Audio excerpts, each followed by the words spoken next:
especially after that pick last week as well.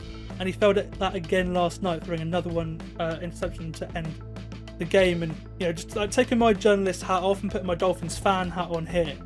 I don't know how much more I can take of watching this, because just when I'm out, he'll pull me back in. They've also extended their streak to 25 straight games of winning a turnover battle. That is the longest in NFL history. It's their final season at Hard Rock Stadium, of course. I don't know about you, but the way they have won their last 2 home games, to me, it was written in the stars that they're going to win the AFC Championship game to sort of say goodbye to that stadium. I mean, I had tipped the Ravens to beat them in the AFC Championship game. The romantic in me has got visions of the Bills hosting that game in Buffalo. It's snowy, the conditions are bad, and Josh Allen takes the game over and takes them to the Super Bowl. They shouldn't be panicking yet, but if you're a Texans fan and you're thinking, oh, it's all fine, then you're burying your head in the sand, because CJ Stroud is not playing well, and if we're honest, he hasn't been playing well for some time. Hello, everyone. Cecil Martin here. Hey, this is Hunter Henry. What's up, man? This is Max Crosby, part of Raider Nation. Hey, this is Ross Tucker, former NFL offensive lineman. Hey, it's Tyler Lockett of the Seattle Seahawks. Hey, this is Jerry Judy, wide receiver for the Denver Broncos, and you're listening to the 14-Yard NFL Podcast.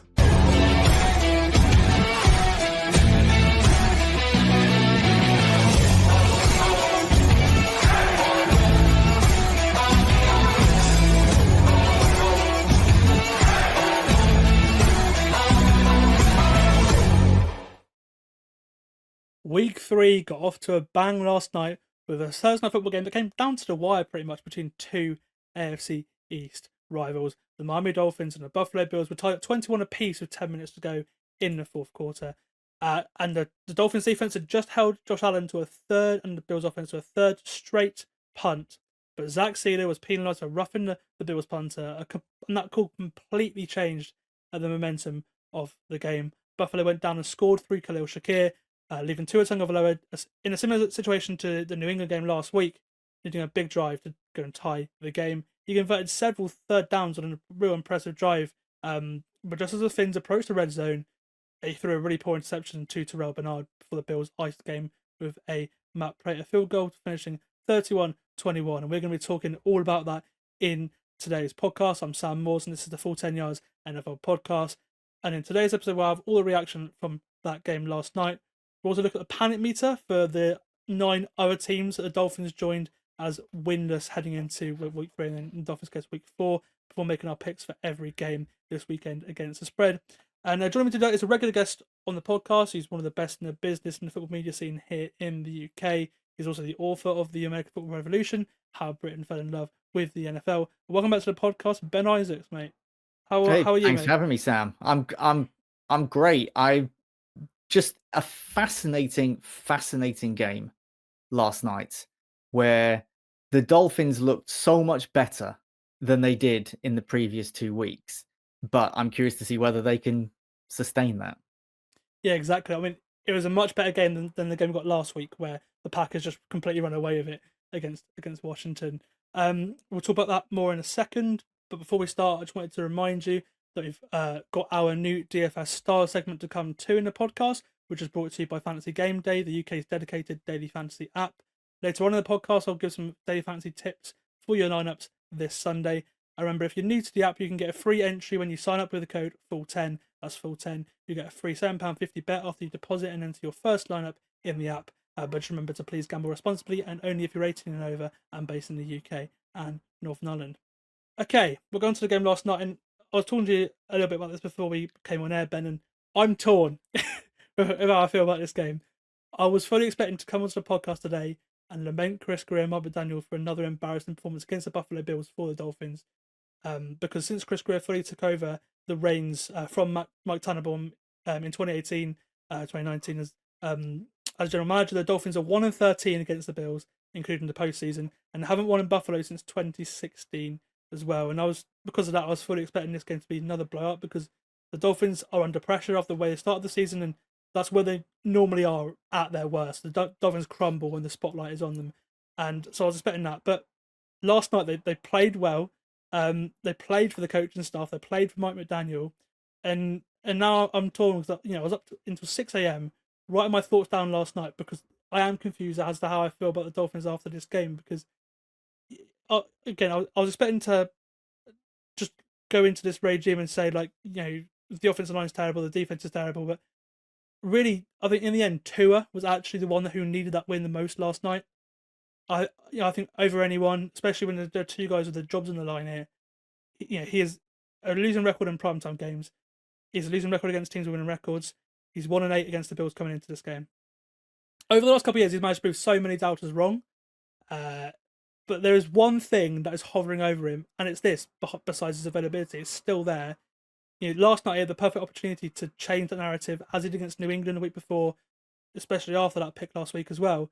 And he failed at that again last night, throwing another one interception to end the game. And just like taking my journalist hat off and putting my Dolphins fan hat on here. I don't know how much more I can take of watching this because just when I'm out, he'll point back in, and it's like an ever never-ending cycle here.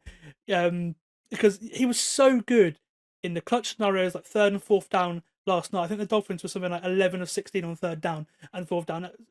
Brilliant, but again, when it mattered, he got in his head again, which he does when things start to go wrong. We saw it against Indianapolis when it started wrong; it just got in his head.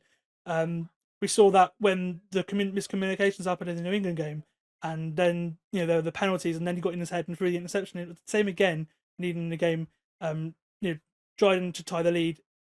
And I don't know, I can't believe I'm saying this about a guy who in the last 3 seasons has led the league in passer rating, he's led the league in passing yards, he's led the league in completion percentage. But I am starting to wonder if it is time to move on at this point, both for his good, the good of the Dolphins franchise, and for my good as well, because he puts me through the ringer every week. Ben, it reminds me a little bit of kind of the narratives around Jay Cutler when he was a Bear, and there was this talk of like, oh, are we going to get good Jay today, or are we going to get bad Jay today? And it took years and years of this before I think people just realized there's no good Jay, there's no bad Jay, there's just Jay. And it's the same with Tua. It's just Tua. It's not like, are we getting good Tua tonight? We're getting bad Tua tonight. You're just going to get Tua. And sometimes that Tua experience will be positive and sometimes it will be negative. But it's not like, I don't think there's a situation where, oh, there's a coach that can fix Tua, or Tua can just cut out the mistakes. What we've seen from Tua so far in his career, that's what we're going to get from here on out. Does that mean that he can't be a starter in the NFL? Absolutely does not mean that. He's proved that he can be a starter, providing he can keep healthy, which is a completely different discussion. He has had his ups and downs in Miami. There have been a lot of ups. There have been a lot of downs. Mike McDaniel, I thought, that's the absolute perfect coach for him. I'm not so sure. I think something significant needs to change in Miami. Otherwise, I'm worried they're going to be in a situation that I think the Steelers have been in for a while, where they are never good enough to make noise in the playoffs. Just, they can get into the playoffs, but they're going to get bounced. But they're never bad enough to have like a franchise-changing reset draft. And I think that's where the Dolphins can be. The first couple of weeks of the season, I thought, oh, look, they're going to bottom out. They're going to have a disastrous season, and they're going to fire the head coach. They're going to have a reset. Maybe that'll mean a new quarterback. I don't know. And then you see last night's game, and it's not like, oh, wow, Miami were amazing, or that they won, and, really there's no moral victories. But if there are moral victories, that was a little bit of a moral victory, because it showed that they could do something against Josh Allen, who had a pretty amazing game, and there were some drops that prevented it from being an even better game. But Josh Allen didn't just have his way with Miami as we've seen him do in other years. This was an encouraging performance from the Dolphins. What that means going forward, Sam, I don't know. Yeah, that's it. Yeah. From what I saw yesterday, it didn't feel like, okay, this is a team that is now circling the drain. They're going to win 3 or 4 games. They're going to fire the coaches, and they're probably going to reset at quarterback. It really showed us this is a team that could hover near 500. I don't think this is a playoffs team. I don't think it's a team that's in contention for the number 1 overall pick. It's just got to now find a way to see if there's something that the coaches have identified, or a player on the roster, or something to be able to actually turn this into a respectable season, rather than just one of those where it's like, well, should they move on from McDaniels? Should they move on from Tua? Which is, like I say, that was the camp I was firmly in. And I'm sure that you and other Dolphins fans now are just feeling very conflicted, because they were good at times last night against what might be the best team in the NFL. I mean, no defense has been able to prevent the Bills, forcing 3 punts in the fourth quarter in a row before that the penalty. That was, unless it's a defense that's allowed 30 points in each of his first 3 games. Something happened in the fourth quarter of that game, and it was again, I'm so confused, because Tua is such an upgrade over what the Dolphins had with Ryan Tannehill beforehand, and that's what they were hoping for when the reset happened in 2019. The numbers tell you that. If obviously Tannehill towards the end was getting injured, but he was reliable, but just reliably average. Tua is an above average quarterback on his day. The problem is he cannot stay healthy, and he's not been able to get the Dolphins over that 25-year wait for a playoff win. It's the longest streak in the NFL, and I think that's a big thing we're looking at here, because you look at the other quarterbacks in the draft class. You look at all of them aside from Justin Herbert have already won a playoff game, or it's Joe Burrow's reached a Super Bowl. Jalen Hurts has won a Super Bowl. Jordan Love's won playoff games already, and that's the kind of thing where that's where you look at it, because I think we're getting to a similar place now where we were with Tannehill after his contract extension, where the guy can't stay healthy and he has to be perfect to beat teams. But the problem that I have is, because he is better than Tannehill and he's the best quarterback this organization has had since Dan Marino left 26 years ago when he retired. That's the problem. That is the problem with it. It's just like, I don't want to let go because I don't know what the next guy is. I think, again, it is very similar to Chicago with Jay Cutler in that aspect. Like, be careful what you wish for, right? Yeah, exactly. You want to push a quarterback out the door. Yeah. You don't know. So it's like, when teams fire a head coach, they've often got a few candidates in mind before they even do it, because you've always got to think, can we upgrade? And if your coach is proven to be a disaster, you're pretty confident you can upgrade, right?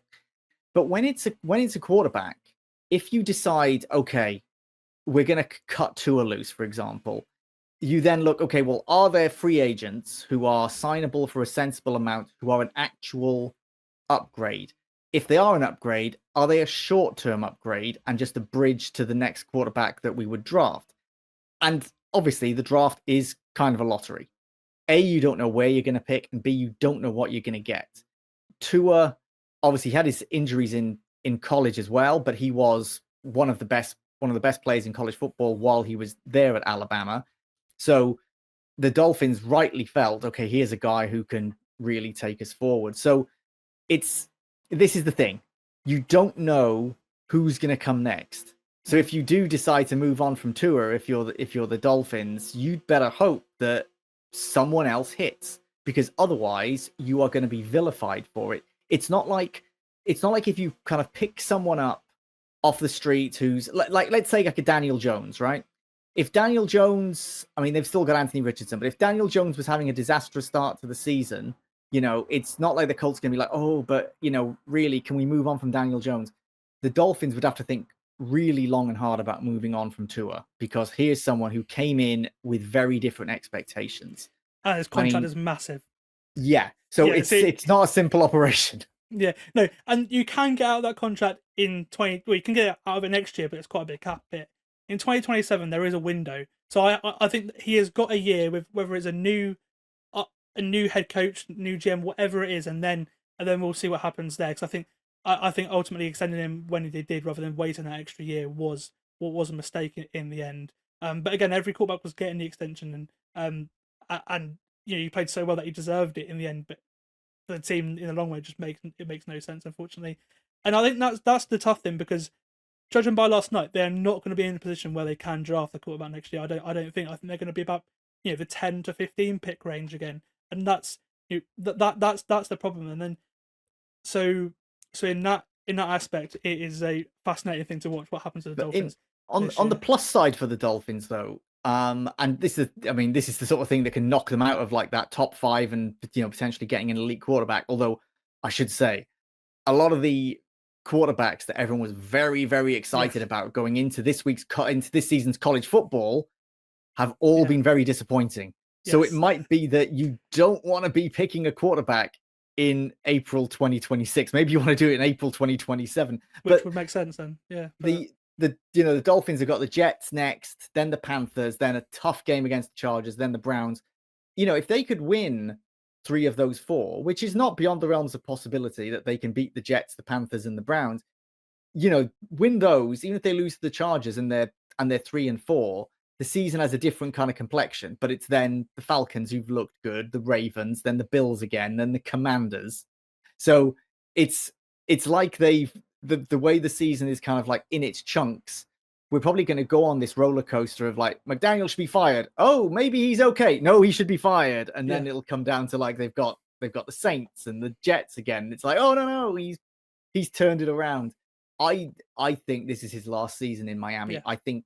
I think that's best for him and best for the Dolphins. I think he will be a head coach somewhere else soon-ish. I think he'll get a good offensive coordinator job, and he'll then kind of use that as a springboard to become a head coach again. I don't think his experiences with Miami will have turned people off to the point that he's never going to be a head coach again. But I think it's probably for the best of both parties that there is something new. Yeah, last night was an audition for him for potential jobs, because he's not adjusted his offense for 2 years until last night, where they actually tried different things for the first time in 2 years. And that's part of the reason why they were so good, because they basically took what the Bills defense gave them and adjusted, rather than just trying to do the same thing again. And I do commend him for that. And that's the thing, because both the Raging say their job after the game last night. They've got a few games to show they can continue to do that. Otherwise, they probably won't last the season if the Dolphins go back to getting smashed like they did against Indianapolis. And Tua's got 4 more primetime games to show that he can, get them over the hump. So it's a very interesting season to come up. As for Buffalo, we'll finish off with them. They extended the league longest streak in the NFL right now, 13 home game wins in a row. They've also extended their streak to 25 straight games of winning the turnover battle. That is the longest in NFL history. It's their final season at Hard Rock Stadium, of course.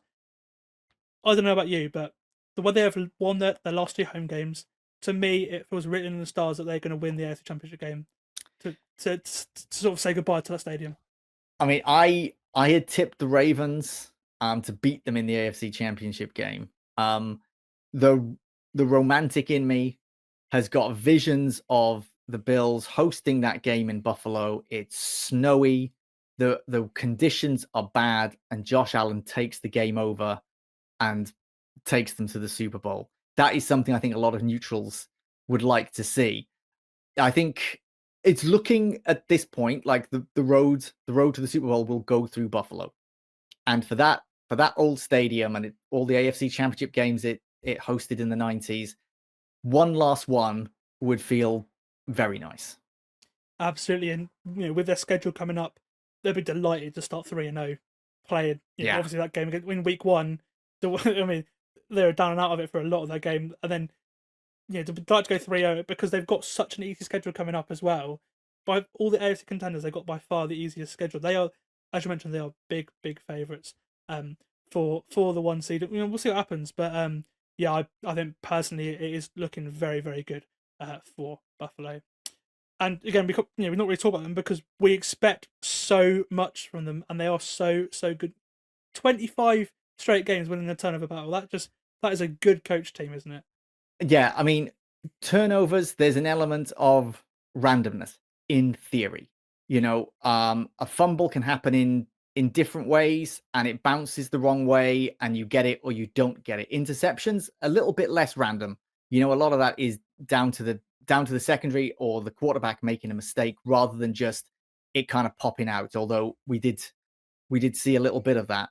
The fact that the Bills have managed to do this for so long suggests that the theory that there's quite a high element of randomness in turnovers is nonsense, because it's not just the interceptions, it's the fumbles, it's the like when Peanut Tillman and the Bears in kind of the mid to late 2000s were crazy with turnovers, because that was something that they really focused on, punching the ball out, stripping the ball. It wasn't just the tackle, it was you tear that ball out. And the Bills seem to be quite turnover focused. Turnovers don't always equate to wins, but teams that regularly win the turnover battle regularly outscore their opponents. It is as simple as that. And you're right, it comes down to coaching. There has to be an element of execution, obviously, but I think turnovers that you see on Sunday, or in this case on a Thursday, those are things that are built up to during the week.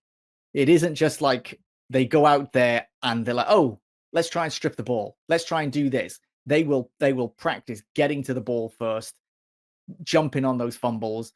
It's quite remarkable what they've done. And like I say, it kind of makes us all rethink a little bit about the randomness of it. Yeah, we saw it at Green Bay last year, and this year they've got Micah Parsons, and they're openly saying they are targeting the league record for fumbles. So again, and they were so good at that last year, and with Parsons, you'd like to see that would continue, and that's why the Packers have started so well, because of that defense, and obviously we've seen the same at Buffalo, as well, because it is a real focus point on defense and on game day.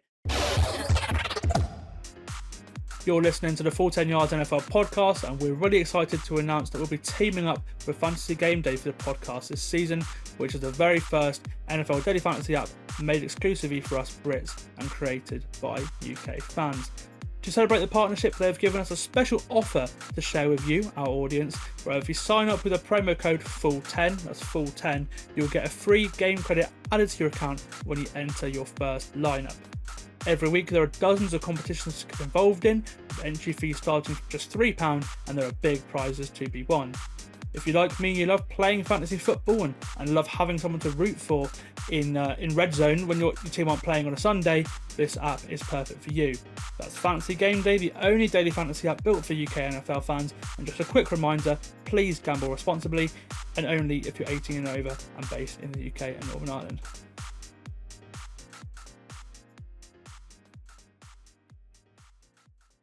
Okay, we'll move on to looking at the 9 other winless teams in the NFL beside the Dolphins for the next before the next segment, where we'll pick all the week 3 games. Those 9 winless teams are the Chiefs, the Texans, the Jets, the Titans, the Browns, the Bears, the Giants, the Panthers, and the Saints. I mean, we won't have time to mention every team, of course, but we'll pick a couple that I think we should talk about, because debate whether they should be hitting the panic button or keeping the faith, really, going into week 3, because 0-2 is not the end of the world. Loads of teams have started 0-2 and have gone on to have a good season. The Rams the last couple of years have started with under 500, 2 games under 500, and gone on made the playoffs. But there's certainly pressure to win this week, because only 6 teams have gone on to make the playoffs after starting 0-3, and only 1 team has done it since the turn of the millennium, the 2018 Texans. So it's not good at all to be 0-3. And I'll let you pick first, Ben, because judging by your social media this week, I have a feeling that you want to talk about the Bears. Do you know what? The Bears have been absolutely disastrous this season. They look like a really badly coached team, which is not what I was expecting. But I went into this season feeling there were a lot of holes on that Bears roster, and that people on the outside were higher on the Bears than people who were paying closer attention to the Bears. And the reason to be high on the Bears, there were lots of them. I completely get it. But I was still unconvinced by the offensive line. I was very unconvinced by the running back room, which is hideous. I was very unconvinced by the pass rush, which is non-existent. And if you can't run the ball and you can't rush the passer, and you're going to struggle to protect your quarterback, you are not going to win many games. However, I wouldn't put them in panic mode, simply because this is year 1 of a new thing. There is going to be roster turnover, and there is a new head coach. So in the same way, the Titans are 0-2. I think it's, they're starting a rookie quarterback. They're not there like, oh my God, we might miss the playoffs. That is, if they'd made the playoffs, same as the Bears, that's a bonus. Admittedly, the Bears are in a tough division. The Titans are in an awful division comparatively. But the Titans shouldn't be panicking. The Chiefs, if they got 0-3, they deserve to panic. That is legit panic stations. Right now, I think they are going to crush the Giants. They're going to be 1-2, and they can make it back. Like the Saints, I don't think they should panic. We all thought they were going to be rubbish. They're 0-2. The Giants are 0-2. Those are two teams that nobody thought would be any good. These were two teams that people thought would be going to be fighting out for the number 1 overall pick. So being 0-2, I don't think is an absolute disaster for the franchises. It's a disaster for Brian Daboll because he's probably going to get fired as head coach of the Giants. Similar to the Jets, I think our expectations were low. New head coach, bridge quarterback. They're seeing what they've got. The Houston Texans, though, then I'm worried about them because this is a team that we had higher expectations of and a division that I thought should be theirs to like win with their eyes closed. All of a sudden, the Colts of all teams look like an efficient team that will just grind out wins. They look really good. Now, if we were having this conversation 12 months ago, Sam, we'd have been saying, wow, these 2-0 Saints, are they for real? Are they going to make a run? On this very podcast last year, we did that. That's exactly what we did. Yeah. So, I urge caution on the Colts. And that 2-0 can fade. But for the Texans, they're 2 games behind a team that looks pretty solid. I don't think it's built on sand like the Saints one was. I think this is a really tough week now for the Texans. They cannot afford to go 0-3. The Panthers, we thought they'd be bad. They are bad. The Browns, we thought they'd be bad. Well, guess what? They are bad. But the Chiefs, and especially the Texans, they're the ones I think who need to be particularly worried. And I'm most worried about the Texans. Yeah, I agree with you. I don't know how I feel about them because this offense has been the issue. The defense, brilliant. I think this defense is. You look at the high-powered offenses they've faced and how well they've played to keep them in the game. This offense, which has been terrible in the game, I don't know how I feel about it because I feel like their schedule is going to get easy. Obviously, but obviously playing the Rams and the Bucks, 2 very hard games to start the season. Yes, 2 very, very hard games to start the season.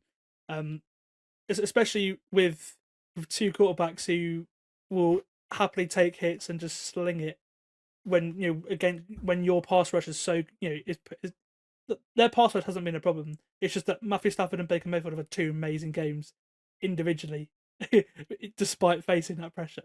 I think for the Texans, the thing is the offensive line is still terrible. It is the crazy thing here, Ben. Right, they're the second least blitzed unit in the league. Yeah, Stroud's already been sacked 6 times, and they're 28th in pressure rate allowed. And that's a 4-man rush.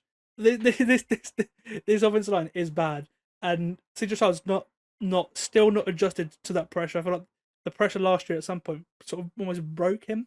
I do think it did.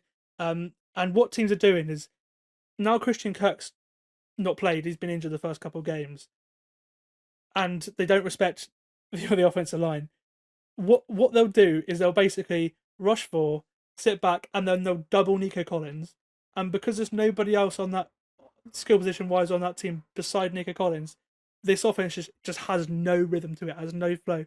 And teams just don't respect what they've got on offense besides Stroud and Nico Collins, and they've been able to take him away and get to Stroud with a 4-man rush, and that is a concern.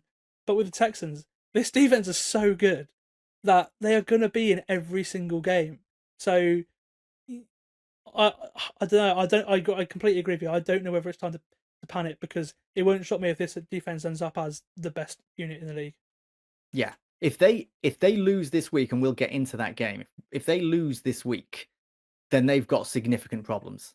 That is, they will have fallen behind.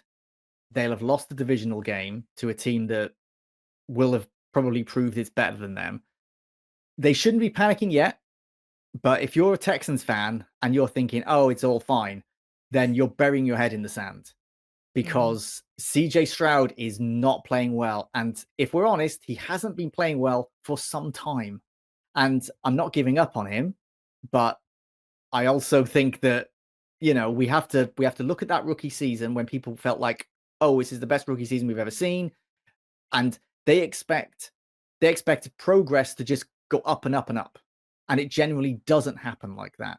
If you get, Jaden Daniels obviously has now got injured, but he wasn't playing as well at the start of the season as he was last season. It's not always where an amazing rookie season means that, oh, well, season 2 and season 3, and he's going to be an all-pro soon.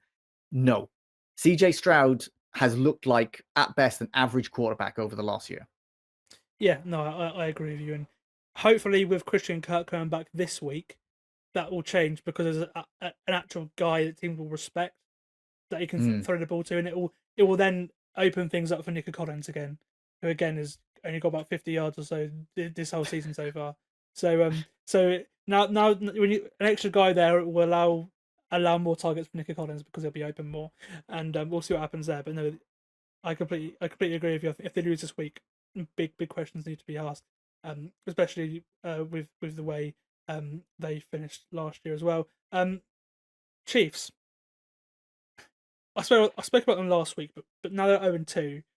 You can't not go on a podcast and talk about the Kansas City Chiefs being 0-2.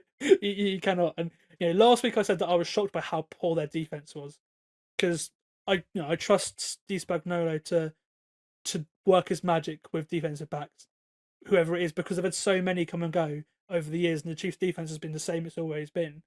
But in that game, when I saw Quentin Johnston and Keenan Allen, who had just come off the street, have absolute days against this Chiefs pass defense, I was like, oh, there's a bit of concern there.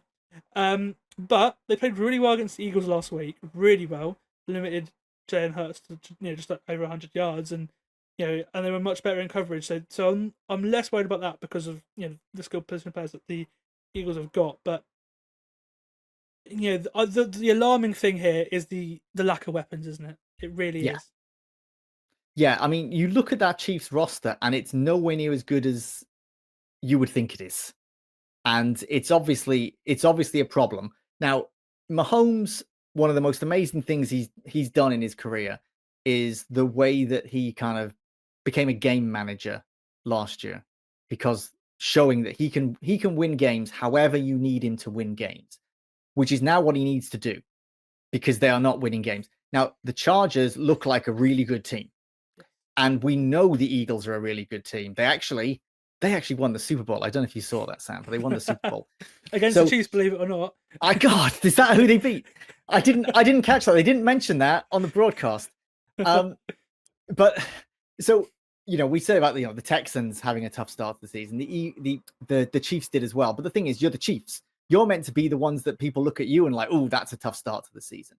So if they had started with 3 wins against teams that were okay, and then they had this 2-game run where they lost to the Chargers and lost to the Eagles, and then they kind of went on a run again, I don't think people would be worrying much. But obviously they're 0-2, staring down the face of 0-3. But if they blow the Giants out, I think everyone's going to be like, okay, well that's sorted now. The Chiefs are going to be on a roll. But although I still expect them to make the playoffs, I don't think that if they beat the Giants handily, which I expect them to, that's it, that they're going to go on a roll, because they've then got the Ravens, the Jags, who might be okay, we don't know, then the Lions. The Raiders will be tough, I think, just because I think the Raiders have massively improved and it's a divisional game. Then they've got the Commanders, then they've got the Bills, then they've got the Broncos, then they've got the Colts, and then Cowboys, Texans, Chargers. Like there's a lot of tough games that are coming up for them. So if we're saying, well, okay, well, look, they're only losing against really good teams. Well, do you know what? They've got to play a load of really good teams, and those defeats could rack up. And ahead of the season, I thought, we were looking at like an 11-win team here or something that would make the playoffs. But like 11 wins means there's still quite a few losses there. And we've seen 2. We are going to see more. But if I was putting money down right now, and the odds would probably be somewhat decent, I would say they are going to be in the postseason. Yeah, I agree with you. I think 10, 11 wins is about right. The schedule gets easier after their bye week as well. So obviously Andy Reid's great out of a bye. We'll see what happens there. But I do feel like they're gonna have to make a trade or something at some point to try and obviously Rashid Rice comes back week 7, says that as well. But there's something's gonna have to change. I think because Mahomes can't do it all on his own. He leads quarterbacks in rushing at this current moment in time. That's not what you want for a quarterback that valuable. Like he can use his legs, yeah, but you don't want Patrick Mahomes trying to be Lamar Jackson is not sustainable for success. It's not. No, there's a big difference between he can run the ball and we need him as a rushing threat now. Like that's bad. They have no run we've game. seen- That's the other thing. They have no run game at all. Kareem we- Hunt has been terrible. Pacheco's been terrible. So many quarterbacks have already gone down injured, and we've had seasons where that has been a narrative all the way through the year. And as we kind of sit here in like mid to late September, so many have gone down, and there is this risk that if they're going to rely on him as a rushing threat, he is going to get hurt, and if he gets hurt, that is it. The Chiefs can just pack it up, pack it in. It's all over. I mean, who's their backup? Gardner Minshew now, right? Yeah, I mean, which the thing is, if you put him in a Chiefs team that is stacked with Andy Reid calling the plays, I'm like, well, do you know what? He's going to hold it down, and okay, won't win as many games as Mahomes, but he'll still win games because of the weapons they've got and because of the game plan they've got and the rushing game they've got. But they have none of those things other than the fact that they still have Andy Reid. So if you put a backup quarterback into that, I think you've got a bad team. Yeah, no, I agree. It's a good way to finish the segment as well, I think, because we've sort of gone through everyone else. The Jets, Titans, Browns, Giants, Panthers, and Saints. We all expected them to be bad. We all expected them to probably go 0-2, and they have gone 0-2. Yeah, So I mean, the Jets' first game were great. Last week, horrendous. And obviously, Justin Fields finished the game with a concussion. The Browns have had moments. Obviously, probably should have beaten the Bengals in week 1, but they weren't great last week. The Giants last week, I mean, vintage Russell Wilson last week. It was great to see. It was great seeing Russ, just throw those moon balls last week. It was great. And then I mean, and the Saints, Spencer Rattler's looked pretty decent for the Saints. He's not been an issue by any means, which has been a nice surprise. And then the Panthers, I don't know what's going on there. I am so disappointed in this organization that they took away the 2 receivers. Well, they took away the receiver that Bryce Young had chemistry with, and then didn't make any moves after the other receiver that he had chemistry with, besides obviously the new one in Taylor McMillan. Jalen Coker went on IR. Well, he's got completely new guys here. No one he's familiar with, and you're throwing him into the 5 with literally the worst defense in NFL history last year.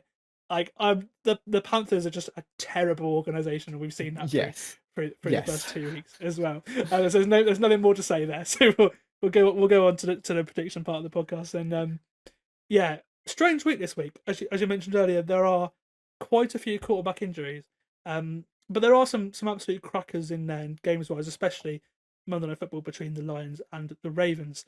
We'll start by looking at the 6 p.m. slate. We'll go to Carolina. They host the Falcons. The Falcons are 5.5 point favourites going into Carolina. I'll let you go first here, Ben. Which way are you going? I'm going with the Falcons pretty much based on everything you said in the previous couple of minutes. The Panthers are a mess. The Falcons might have a pass rush for the first time since like 2016. It might genuinely be that long. Yeah, it feels like ages. It might just be a flash in the pan, but I think the Falcons are considerably better than the Panthers. Yes, it's a road game, but I think they should cover that 5.5.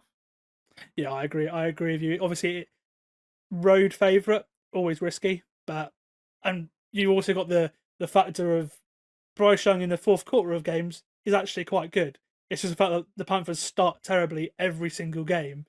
So you also have that sort of the back end creeping in. Maybe they do come back, but I'm gonna back the Falcons to cover that spread here. You'll go to Minnesota now. Obviously, the Falcons played them last week. The Bengals are the visitors in Minnesota. The Vikings are 3.5-point favorites. It's a battle between two backup quarterbacks. Of course, Jake Browning is in for Joe Burrow after it was announced that he'll miss the next 3 months with a toe injury. Whilst JJ McCarthy is out with an ankle injury, so Carson Wentz will get the start. I think this is like the 6th different team that Carson Wentz has started for. Yeah. Which is crazy. 3.5 points. I mean, for Minnesota, obviously they're at home, so it's fine. 2 backups. This game's gonna be weird, isn't it?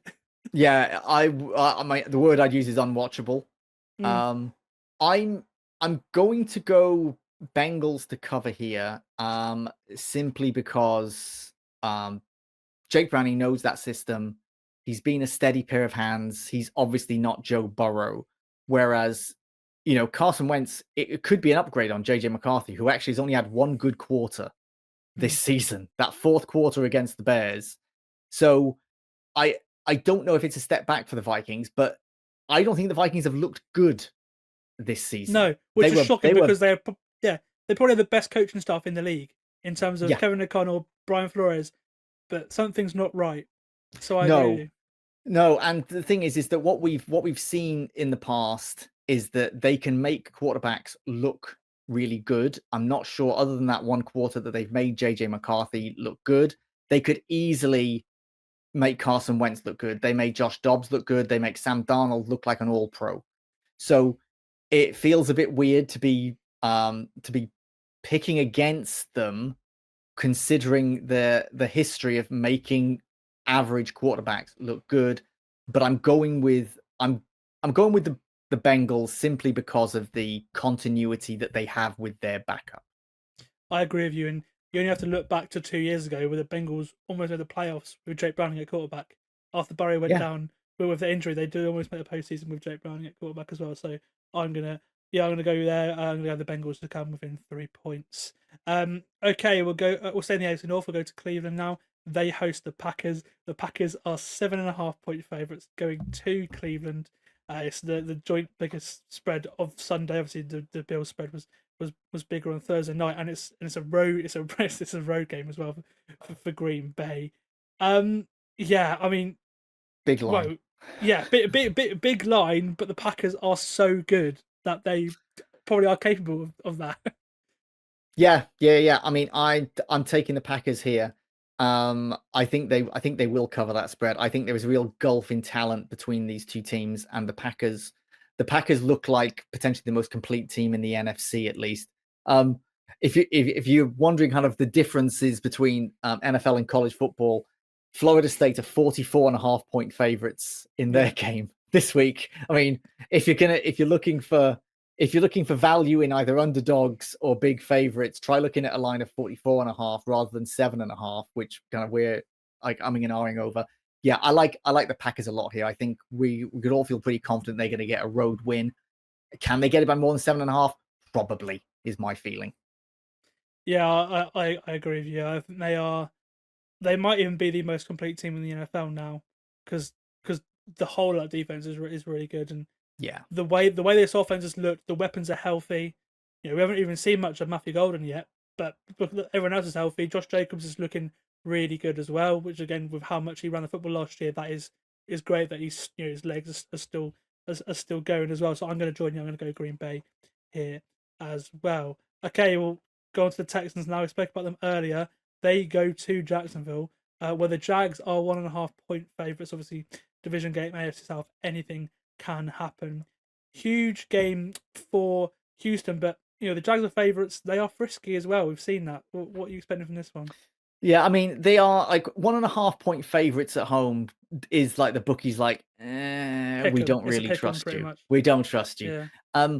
I think the Texans are a better team. The Texans could be kind of in desperation mode here. Like we said, they cannot afford to fall to 0-3. I'm not going to say it's a must-win game for the Texans, but it would be absolutely disastrous to lose this one. In theory, they're better than the Jaguars. I was about to say they're better than the Jaguars, and then I thought about everything I've seen from the Texans this season, and I can't actually say the words in all honesty that the Texans are better than the Jaguars, because I'm not 100% sure that they are. In theory, they should be. This one is going to be tight, as the bookies have shown. I do like the Texans to go on the road and win this, though. So I believe they'll cover that 1.5. I'm going to go for Houston too. I think this is going to be a messy game. Yeah. Division games often are, but my thing here is, as much as I think the Texans are also better, just than the Jags from what we've seen this year, Trevor Lawrence under pressure is not a good quarterback, and this Texans defensive line can get so much pressure. So I feel like they may force him into a couple of mistakes, and I feel like that may give the Texans a win. Even if the offense isn't flowing, I feel like this defense can force Lawrence into some mistakes. So I'm going to go for the Texans too. There's another all AFC South game. The other two teams, the Colts and the Titans, play. The Colts go to Tennessee as 3.5-point favorites. This one is interesting. Do you think the Colts could keep it rolling? Yeah, I think they can, because I think Tennessee are pretty bad at the moment. I've seen so many of their fans really, really angry about the way that they've started the season, the way that they've been playing. It reminds me quite a lot of the way that Bears fans were at the start of last season, even though they beat the Titans in game 1 last year, but they were awful doing so. And there was a lot of gnashing of teeth. But I think Cam Ward's the real deal. It's the start of a rebuild in Tennessee. They don't look good, and I don't think they're going to be good for at least a year. The Colts, I don't know how long it's going to last. I don't know how long it's going to take for the carriage to turn back into a pumpkin, but I'm going to give it at least another week, and I'm going to get the Colts covering that spread on the road. I think the thing with the Colts, I think is a bit different to say the Saints this time last year, is this Colts team looks so dominant at the line of scrimmage. So dominant. Yeah. This offensive line is, they've lost 3 starters on the offensive line. You wouldn't know it. You really would not know it. A lot of those guys are on the Vikings offensive line now, and the Vikings offensive line looks terrible. And yet the Colts the Colts offensive identity is so different to last season and what they were trying to do with Anthony Richardson, which I get what they were trying to do. I think they had the wrong quarterback for it, but I get what they were trying to do. They're now trying to do something different with Daniel Jones, and everything is hitting. But you're right, it's the fundamentals are there. With the Saints, it looked like it was kind of smoke and mirrors. It was lots of big plays, lots of wild touchdowns, and just like all this explosive stuff going on. Whereas with the Colts, it's just been, I think I said at the start of the season that like there's no one more boring going into this season than the Colts. That they are going to be around 500. They're going to have a boring offense. In a way, their offense is boring just because it just keeps doing everything right. It doesn't do anything wrong. And that is the kind of boring that if you're a fan of that team, it's like, yeah, bring it on. I love this boring. I love the fact that we just control the line of scrimmage and we're just scoring on every possession. So yeah, I love what the Colts have done. It's not sexy, but my God, they've just got everything right. And I would love to know what's going through Anthony Richardson's mind right now, that like, oh, Daniel Jones has come in. He hasn't just beaten me out for the job, but he's like masterminding the best offense in the league. Absolutely. And because of that, I'm going to go for Indianapolis. I love Tennessee, but that offensive line has been horrendous. And bear in mind, they've got the best offensive line coach in the league in Bill Callahan. That is a real concern at how bad that offensive line is. So yeah, I'm going to go for the Colts 3.5, minus 3.5 here. Okay, we'll go over to Washington now. The Commanders host the Raiders, but there's no Jaden Daniels, as you mentioned. Marcus Mariota will get the start against his former team. Of course, he had that season with the Raiders. The Commanders are 3.5-point favourites. This is an interesting one because we saw with Marcus Mariota at times, they're very similar quarterbacks, and you'd like to think that this offense should be quite similar, really. Yeah. In theory, yeah. I mean, this is interesting because obviously the Commanders went into this season with a lot of people very, very high on them. I felt they were going to take a step back. I think they overachieved last season. A lot of their wins were a little bit lucky, but I thought this is a team that's going to make the playoffs again, but probably not look as good as last season. So far, that's right. And if Jaden Daniels is out, then, who knows what's going to happen. But if you'd said to me at the start of the season that once we get to week 3, the Raiders going to be 3.5-point favorites on the road, in Washington, I'd think, what? First thing I'd say is Jaden Daniels injured? But the second thing I'd say is like, am I just on drugs right now? I'm really torn on this one because the Commanders are better than the Raiders, I think. And Marcus Mariota is at least a kind of like Timu Jaden Daniels that you can kind of put in, and he's not going to do it as well, but he can do those sorts of things. The Raiders, I felt, were going to be a boringly efficient team with Geno Smith. He had a pretty poor game last week. I'm going to hold my nose on this one because I don't love it, but I'm going to say the Raiders are going to cover that road spread against a team that made the NFC Championship game last year. What am I saying? The Raiders are going to cover. I'm just going to say it, and I don't feel good about it, Sam. Do you know, I'll go the other way then. I'll go Washington. I'll go Washington. I feel like my argument for the Raiders actually was an argument for the Commanders. Yeah. So I don't blame you for. I'll go the other way. I think it'd be similar. And I think obviously they're at home, and yeah, I don't really know what to expect from the Raiders. To be honest with you, their offensive line has been terrible, and yeah, they've not been able to run the football as much as they'd like as well. So I don't really know. And then I know what I'm going to get from Washington, even if Jen Daniels is not there because of the way this offense looks. So I'm going to go for Washington. I'm going to go. That's risky for me, to be fair, because I was thinking the Raiders coming into this. Yeah, I mean, I don't know what the line is gonna end up being, because it may well shift because it's only just been confirmed that Daniels is out. But I think the odds makers were pretty confident that he was going to be out, and yeah, that's enough to make me feel that the Raiders will cover. Okay, nice. Okay, we'll go over to Philadelphia now, so staying in the NFC East. The Eagles host the Rams. This is a game that's on Channel 5 this week. It's also on Sky Sports NFL and Sky Sports main event after the Premier League games finish on Sunday.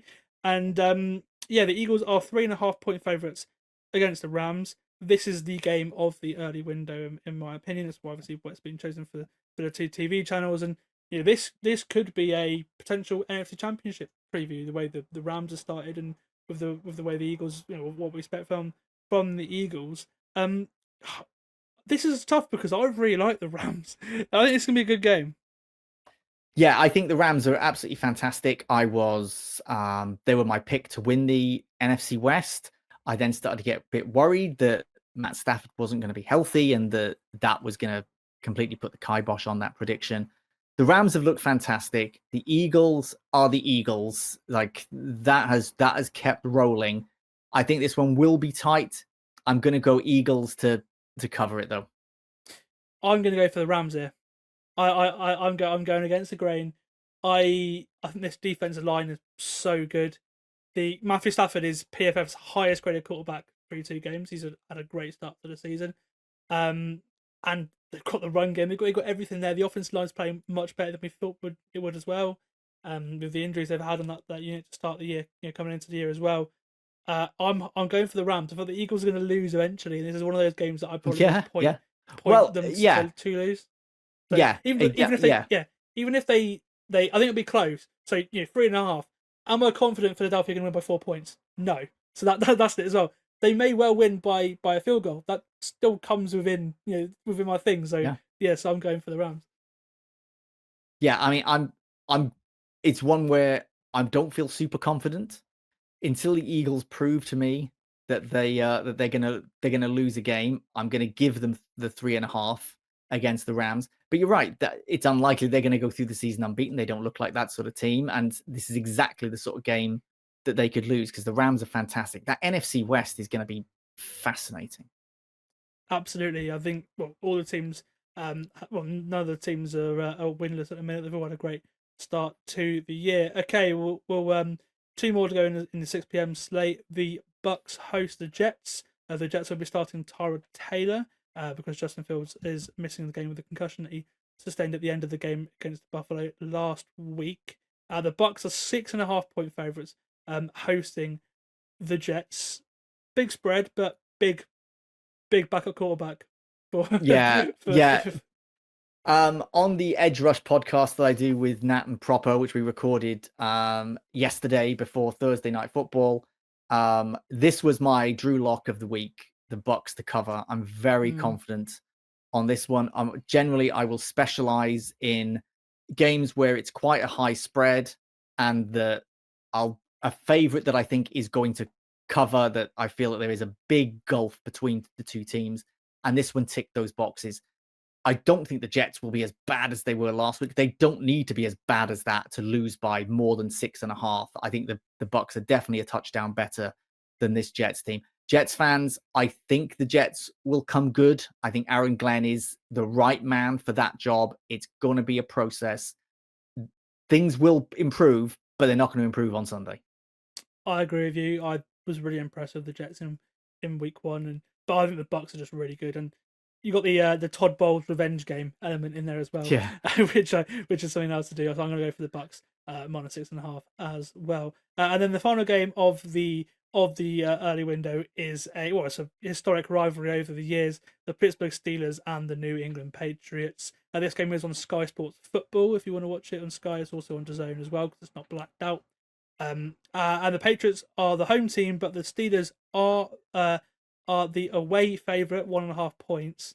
I'm not too confident in either. I don't know what either of these teams are. I have no idea what either of these teams are, but they both got a win under their belt, and we'll see what happens in this game. Really, right? yeah. It is a toss up. That line indicates it's a toss up, and I'm going to give it to the home team here. That Drake May is going to get it done for the Patriots. Hopefully we'll learn something about these two teams, because I don't know which Steelers we're going to get or which Patriots we're going to get week 1 or week 2. I'm not too high on either of them. I think they're kind of middle of the pack teams. I'm going to go Patriots to cover. Well, the shocking thing here is the Steelers defense has not looked good whatsoever. No. And that's the normally here. I think Drake May had a really good game against the Dolphins last week, and the Patriots fixed a lot of their issues from the first week in that game as well. But yeah, no, the Steelers defense has not looked really good at all, and that's been the concern. In fact, Aaron Rodgers has actually looked decent compared to their defense at this point, which I don't think we were really expecting. No. And so I'm gonna go for the Steelers. I'm gonna stick to my guns, but I'm not confident in that whatsoever. Whereas this time last year, I probably would be really confident, in picking them. And actually, it hearts back to Spain that I had Don Corbett on the podcast pre-season. We did the AFC North preview. Obviously, you know him very well, and he said that he thinks TJ Watt's finished. That sounds like something he'd say. Yeah, which I thought was a very, very hot take at the time. But he's not finished. But like the Steelers' defense is not been what it is, and there's got a lot of aging guys on that team, so it is something to watch, certainly, isn't it? Yeah. I'm not convinced by the Steelers, and if they lose this one and don't look good, and the Vikings are playing a backup quarterback, that game in Dublin is obviously losing a little bit of its luster. If it's between two teams that are just like very meh, and we know that those games, those international games, are great occasions anyway, and if it's the first one in a country, it's going to be significant. But it'll be a shame if those are two very middling teams in the end. But we'll know more by about 9:30 on Sunday evening, I think. Yeah, absolutely. Okay, we'll go over to the 9 p.m. games now. There's 4. 3 of them available to watch on UK TV this week. We'll start in the AFC West, where the Chargers host the Broncos. This is a huge game in terms of the division. Of these two teams could win the division with the way the Chiefs started, but certainly the wildcard team, we expect to have a couple of teams from the playoffs in the AFC West. So this game is huge. It's on Sky Sports Plus. The Chargers are favoured by 2.5 points, which I think is fair with how they've started the season, right? Yeah, I think so. I'm going for the Chargers in this one. I really like what they've done. The Broncos, they've been good. That defense is as advertised. The offense, they seem to struggle to finish drives on a consistent basis. I felt the Broncos could be a team like the Commanders that would regress a little bit, still potentially make the playoffs, but wouldn't look as good as last year. They're not catching anyone by surprise. The Chargers currently look like the best team in the AFC West. Early days, they've only played 2 games, but I'm going to go with the Chargers to cover. I'm going to join you there. I was really high on the Broncos going into the year, but Bo Nix hasn't been great. If we're being honest with you, he's not been bad. Like, he's just not really put the ball downfield. The average depth of target is very low, and he has had a few mistakes in there, which ultimately I don't think that cost him the game against the Colts. Really, I think the Colts just played a really good game, but they were lucky that Tennessee were really bad in that first game, because 9 times out of 10, a team just, with how bad Denver were in that first game, a team doesn't win that game. So they are a little bit concerned by Denver a little bit. So I'm going to go for the Chargers to cover the 2.5 point spread here as well. Okay, we'll go over to the NFC now. We'll go to Seattle, where the Seahawks host the Saints. Again, this is the second biggest spread of the week, 7.5 points in favor of Seattle at home. The interesting thing here is the fact that Kubiak, the OC for Seattle, was of course the OC in New Orleans that they started the season really well with last year before it all petered out. In fact, there are a few things carrying over from these two teams. This is an interesting one. The Seahawks have been really impressive, but the Saints haven't been bad. So no, not at all. So it does make No, I think I'm confident the Seahawks will win this game. But like you said earlier when it came to the Rams and the Eagles, am I confident they're going to win by X amount? Not necessarily. I don't love the 2025 Seahawks. I think they're pretty good. The Saints, they're 0-2, but they don't look terrible at all. And I know that's like being damned with faint praise. But I think they're a team that are doing certain things right. I think they can keep this close as long as the weather isn't absolutely terrible. So I'm going to go with the Saints to cover that quite large spread. I'm going to join you. Yeah, it's a tough one, isn't it? They've placed that line perfectly. Yeah, I think Sam Darnold was not great first week. Last week he was really good. So we'll see what we get from him as well. Yeah, it's just unknown really, but I feel like it'll be close. Actually, I'm changing my mind. No, Seattle's really hard to play. I'm changing my mind. I'm changing my mind. Seattle's really hard to play. They got a great defense. I'm going for Seattle to cover, but again, I'm not confident in that. As watch Rattler put up like 450 yards, 4 touchdowns. We'll clip it up. We'll post it on social media next week when I'm wrong. Okay, we'll go over to we'll stay in the AFC West actually. Huge game here between the 49ers and the Cardinals. It is on Sky Sports Football. The 49ers are 2.5 point favourites, despite the fact that it sounds like Brock Purdy is going to miss the game now. Yeah, as he did last week. He has returned to practice this week, but it does sound like they are leaning towards starting Mac Jones. And with how good this Niners roster is, and how much the season is there to play, and what we've seen Joe Burrow have with a very similar injury, do you think it's smart not to risk Brock Purdy even if he is practicing? Yeah, I think if they don't want it to be that he misses most of the season. So don't rush him back. If you feel that you can't win games with Mac Jones, then he shouldn't be on the roster, and that you've done something wrong. Like, I'm not the biggest fan of Mac Jones, but the 49ers are very well coached.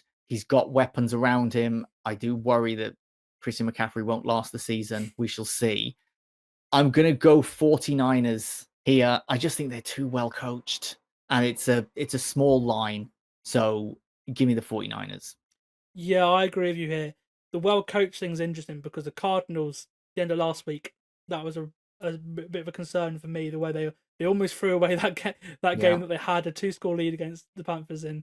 The defensive line has been really good for them, which is great, and obviously it's the unit they've invested lots of money in this offseason. Kyler Murray's had a decent start. The run game's been disappointing for Arizona. Neither James Conner nor Trey Benson have looked good, and that's a bit of a concern for me, especially going up against this Niners defense, which has suddenly gone from one of the worst run defenses to one of the best with Robert Saleh coming in. Yeah. It's like this Niners defense looked really, really good this year with all the rookies on it as well. And so I'm gonna go for the 49ers as well, just because I think the Cardinals are a bit of a team to watch in terms of going south, even though even though they are 2-0, really. So Yeah, I so don't have a lot of trust in them, at least not Mm. yet. Speak to me after like week 6 or something. But as of now, I still don't really know what to make of them. And that game is available to watch on Sky Sports Football, and you can also stream it on DAZN as you can with all the other games this week, except from the blackouts. Okay, one final game in the 9 p.m. slate. It sees massive rivalry here, between two teams that are two of the most supported teams in America, two of the biggest cities in America, in Dallas and Chicago. The Cowboys are 1.5-point favorites going in to Soldier Field. This game is on 5 Action, and it's also on Sky NFL and Sky Main Event this weekend as well. How are you feeling about this one, Ben? Angry. I'm going to be angry watching it. It is the most expensive ticket in the NFL this week. It's the most expensive game to get into for two teams with one win between them. The line makes me feel that this is a Dallas win. I think the Cowboys will win. I think they will cover. I think there's going to be a lot of points in this game. As I said earlier, the Bears have just got a lot of holes. They can't rush the passer. They are not good in pass protection, and they don't have a run game. And all of these are self-inflicted. These are all things that they've kind of either have bodged or have chosen not to address. I'm not super high on the Cowboys, but I think they probably played better against the Eagles when they lost than they did against the Giants when they won, because the Giants are terrible and the Eagles are the Eagles. I think we're going to see a bit of that from the Cowboys. I think they've got a lot of talent there. They could easily have beaten the Eagles if it wasn't for some drops. I think they'll comfortably cover this spread. I think this is going to be a shootout, similar to the Cowboys game. Yeah, because neither of these defenses can cover. we saw that last week with how the Lions played against the Bears. Yeah, and the Giants played against the Cowboys. The Bears, like their secondary, came into the season injured, and bizarrely has got more injured. Yeah. Jalen Johnson's probably going to miss the season with another groin injury. And as I've said before, it is a bit weird when someone who came out to his press conference when he got his contract extension, and the first thing he said was, "I'm in therapy for sex addiction." And I think if I was a sex addict, I'd probably have injured my groin by now. So, Jalen, I'm going to assume that this was a football injury, and I hope you can come back soon because you're perhaps the best player on the Bears defense. But with him out, with Kyler Gordon out, with Tyreek Stevenson, who is the worst cornerback in the league, the Cowboys can pretty much do what they want. And we've seen that the Cowboys secondary, although not as bad as the Bears, kind of covering is optional. So I think there's going to be a lot of passing yards, and there should be plenty of touchdowns. I bet the over, certainly. I think it's 49.5. I bet the over. Certainly, and I'm going to go for Dallas too. I just feel like that off. I'm more confident in that offense than I am the Bears offense, and I feel like they're going to outscore. Yeah, I'll say at the end of the day. Okay, Sunday Night Football. The Chiefs go to New York to face the Giants. The Chiefs are 6.5-point favorites going to MetLife Stadium. This one should be interesting because of what we saw from the Giants on offense last week compared to what we saw from the Giants on offense in week 1. And again, everyone was really interested to see if the Chiefs can get their first win of the season. Big road spread, but with the golfing talent on paper between these two teams, you can understand it, can't you? Yeah, and I'm going to take the Chiefs to cover that spread here. The Giants can make it interesting. Like they were a lot of fun last week. The Russ to Malik Neighbors connection is fantastic. If they can capitalize on that, they can keep this close, and they can make me look stupid for saying, take the 6.5. But from everything I've seen, I feel reasonably confident with the Chiefs to cover this one. Yeah, I agree too. But I do think this is a big spot for the Giants' defensive line. Obviously, with all those first-round picks they've got on that defensive line now, it's not quite lived up to the hype going into the season so far. They've been all right, but this is a big game for them going up against the Chiefs' offensive line that people do have concerns over. So so this is a huge game for them. But I am going to go for the Chiefs, and then a big one, Monday Night Football: the Detroit Lions, the Baltimore Ravens. You could argue this could be a Super Bowl matchup. This is the matchup that I thought would be the Super Bowl last year.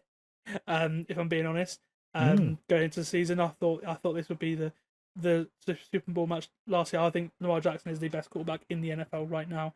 It's very close between him and Josh Allen, but I would just edge Lamar. And the Ravens, it's in Baltimore. A lot of the big games this season for the Ravens are in Baltimore, which I think is quite interesting. They're 4.5-point favourites against this Lions team, which really bounced back last week, didn't they? They did, but the thing is that you look at the Lions in week 1 and you look at the Lions in week 2, it was night and day. Now, I think at the end of the season, if we're not already saying it now, we're going to look at the Green Bay Packers and be like, that is easily one of the best teams in the NFL.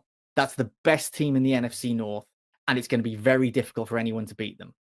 On the other hand, the Bears look like one of the worst teams in the NFC. I'm not going to reiterate all the issues that they've had, and their performance statistically against the Lions on Sunday was one of the worst in franchise history. That's a franchise with 105 years of history. Sorry. So that's how bad the Bears were in that game. I think the truth lies somewhere in the middle. I don't think the Lions were as bad as they were against the Packers, where they looked second best in every facet of the game. And I don't think they're as good as they looked against the Bears, where the Bears, I think, really let them do whatever they wanted. So I'm a little bit stuck with the Lions. I want to see them face someone not just fantastic like the Packers or the Ravens. I want to see them against someone that's okay and see, okay, how well do you handle a team that's okay? As it is, they're playing another really good team like they did in week 1. They'll be coming into the game with a lot of confidence after everything they did against the Bears, but I'm sure they're sensible enough to know that they cannot push this Ravens team around like they pushed that Bears team around. 4.5 feels fair. I think it's going to be a good one. I'm going the Ravens to cover. I agree with you. As I said, I think Lamar is the best quarterback in the league, and again, I think they are out to prove a point. To be honest with you, with the way that it's the first primetime game since that game against the Bills, I'd imagine they're probably out to prove a point. And it's in Baltimore as well, so I'm going to go for the Ravens too.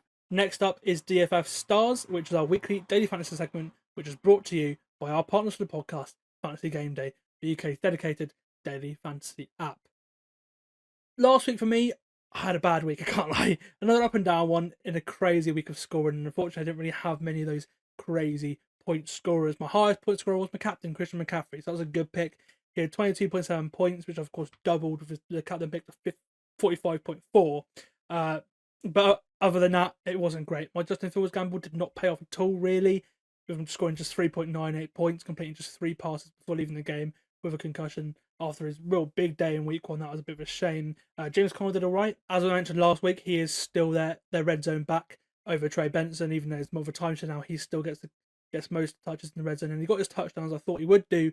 But other than that, he wasn't really effective at all with the rest of his carries, ending the week as running back 25. So that was a bad pick for me. The same for Garrett Wilson as well. He did okay, 4 grabs, 50 yards, but really, for that stat to work, Fields had to have a day as it did in week 1, but that just wasn't the case. So he was decent, Garrett Wilson, but I think there probably was value to be had elsewhere with that pick.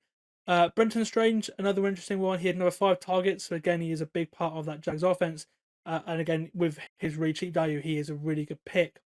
But he only pulled in 3 of those for 17 yards, so compared to 59 the week before. So it was a bit of a down week, but he still is involved. And again, I would recommend Brenton Strange for you this week potentially as well, but he's not in my picks. And as we move on to this week, I'm going to go for a bit of a different tactic. I'm going to go more expensive in my picks because some of these bargains just aren't really panning out for me. I feel like I need to win you guys some money. But before I do the picks, I need to remind you that new users can get a free £7.50 game entry on the Fantasy Gameday app if they sign up with the promo code FULL10.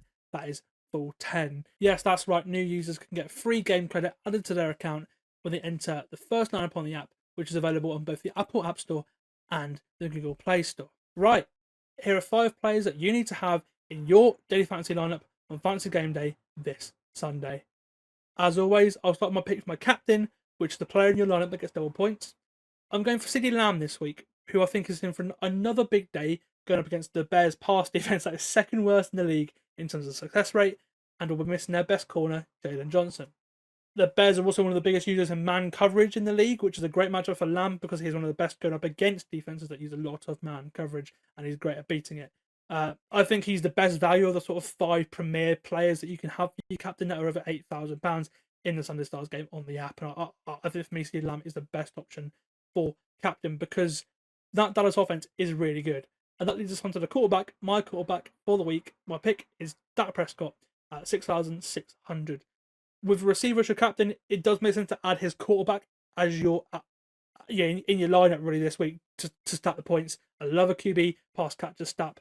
So for me, Dak Prescott is the quarterback that I've chosen for that role. He's had an excellent season so far, with only Matt Stafford having a better PFF grade than him through 2 games, whilst he also leads the league in big-time throws. I was shocked to see him at this price, with how good he's playing.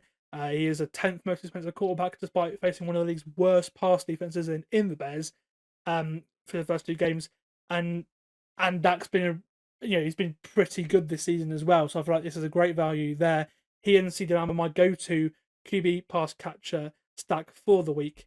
And again, you can get the 2 of them for about 14,600. So there's still a big chunky lineup left. And I think they're going to score some big points this week. Okay, my running back pick for the week is Travis Etienne, who is available for just 5,000, despite being second in scrimmage yards right now, with only Jonathan Taylor in front of him. Etienne is a really interesting one because he is one of just 7 players within a 100-yard rushing game this season, and he is breaking tackles as well. He is second out of the 29 backs with at least 30 carries in yards after contact per attempt, only second to Derrick Henry with 4.2 yards as well. So he's breaking tackles, he's having a good season. He's also one of 5 running backs with 5 carries of more than 10 yards as well. So I think he is great value as the 17th most expensive back this week. Put Travis Etienne in your lineup. My receiver I've identified this week is Rome Odunze, who is tied for the league leading touchdowns with 3 already this year. He has become Caleb Williams' sort of number 1 target this year. He has the 12th most targets in the league, and he has the 4th most fantasy points in the league as well this year, and he's available for £5,000. And Odunze is going up against the Cowboys defense this week, which again has struggled in pass coverage. We saw them against the Giants last week, and they got the defense with the highest completions percentage above expected in the NFL as well.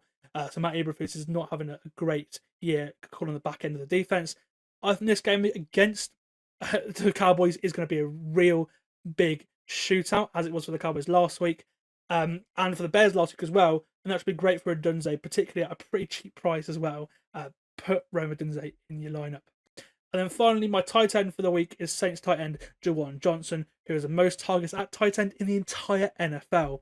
Spencer Rattler has looked to play 20 times, bringing in 13 of them for 125 yards and a touchdown, which puts him second among all tight ends of fantasy points scored this year with 31.5. He is playing a top defense in Seattle, but Rattler is going to look his way. And so I think Johnson is worth it at the price of 3,600. There are so many more tight ends that are more expensive than him. And again, he is scoring points and getting targets every week so far this year. Okay, that wraps up my 5 picks for this week's Daily Fantasy Slate on Fantasy Game Day. My 5 DFS stars for the week are CeeDee Lamb, Dak Prescott, Travis Etienne, Rome Odunze, and Juwan Johnson. Best of luck if you're playing along. And don't forget, new users can sign up with the code FULL10, that's FULL10, to get £7.50 free in a game entry. And just a reminder, please gamble responsibly and only if you're over 18 and based in the UK and Northern Ireland. I wish you the best of luck if you're playing along. And don't forget, new users can sign up with the code FULL10, that's FULL10, to get that free £7.50 game entry. And just a reminder, please gamble responsibly and only if you're over 18 and based in the UK and Northern Ireland. Right, that's going to do it for today's episode. Week 3 got off to a bang with the game last night, and it's going to be a really good slate by the sounds of things this Sunday and Monday as well. Plenty more great matchups still to come across the weekend. Big thank you to you, Ben, for coming on again. It's always great to have you on. Can you let the listeners know where they can find your work? Find me at Tweets from Ben on X.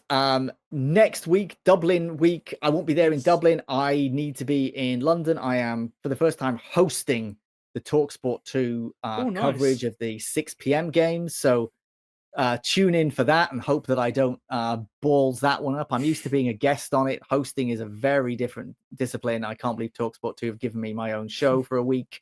But catch me on that if you want a bit of Sunday night fun.